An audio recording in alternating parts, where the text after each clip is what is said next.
अस्सलाम वालेकुम व्यूअर्स। आज 15 मार्च 2025 बरोज़ हफ़्ता 14 रमज़ानुल मुबारक। व्यूअर्स, आज की वीडियो में हीरा फ़िश के मुतालिक कुछ इन्फॉर्मेशन आपके साथ शेयर करने की कोशिश करूँगा और साथ साथ मार्केट की जो सूरत हाल है वो भी आपके साथ शेयर करने की कोशिश करूँगा।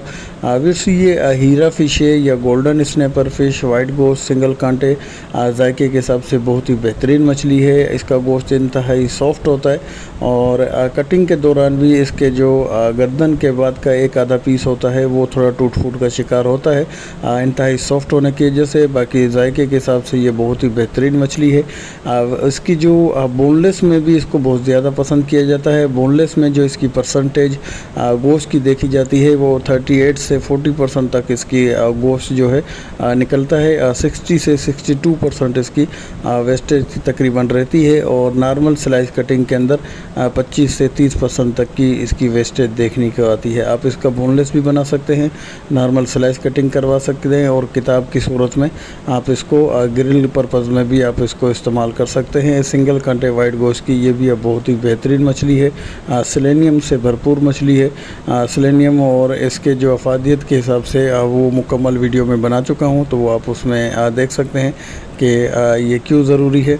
इसके अलावा मार्केट की सूरत हाल इस तरीके से है कि शुरू रमज़ान में काफ़ी हद तक माल की क्वांटिटी आई थी और रेट गिरावट का शिकार हुए थे और उसके बाद जो है मैक्सिमम तौर पे जो कश्तियाँ हैं वो जो कंफर्म आइटम होता है, जो उनको लगता है कि इस वक्त समंदर में इस चीज़ का शिकार लग रहा है, तो वो फोकस जो है वो उन पे रखते हैं और उनके ही कैचिंग प्रोफ्स जो है वो साथ ले जाते हैं और उन्हीं को ही कैच करने की कोशिश करते हैं। जिसमें इस वक्त सबसे प्रायोरिटी पे स्क्विड है या मैया जिसे कहें या शीशी मैया आप जिसे कह सकते हैं, उसका शिकार है।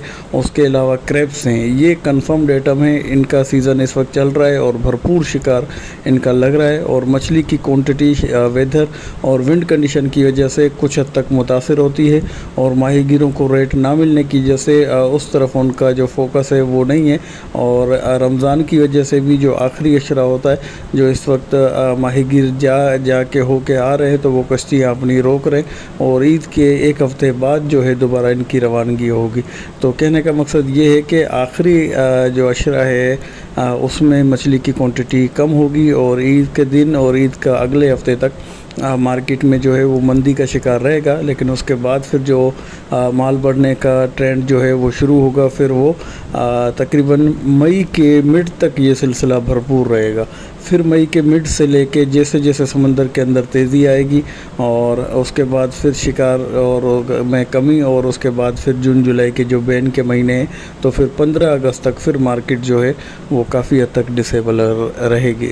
ईद के एक हफ़्ते के बाद से लेके मिड मई तक फ़ायदा उठा सकते हैं। फिर अगस्त से लेके 15 नवंबर तक मार्केट की जो सूरत हाल है वो काफ़ी हद तक बेहतर रहती है। इस वक्त मिला जुला माल आ रहा है, जाल वाला माल भी आ रहा है और ज़िंदा क्वालिटी का माल भी कम क्वांटिटी में आ रहा है। तो मुख्तलिफ प्राइसेस में मार्केट के अंदर फ़रोख्त हो रहा है। तो आप मुझसे इनकी प्राइसेस वगैरह के मुतालिक व्हाट्सएप पे आप मुझसे रब्ता कर सकते हैं। ये हीरा फ़िश थी, जायके के हिसाब से बहुत ही बेहतरीन थी और मार्केट का जो ओवरऑल व्यू था और आगे क्या होना है वो आपके साथ शेयर किया। व्यूअर्स, उम्मीद है कि छोटी सी अपडेट आपको पसंद आई होगी।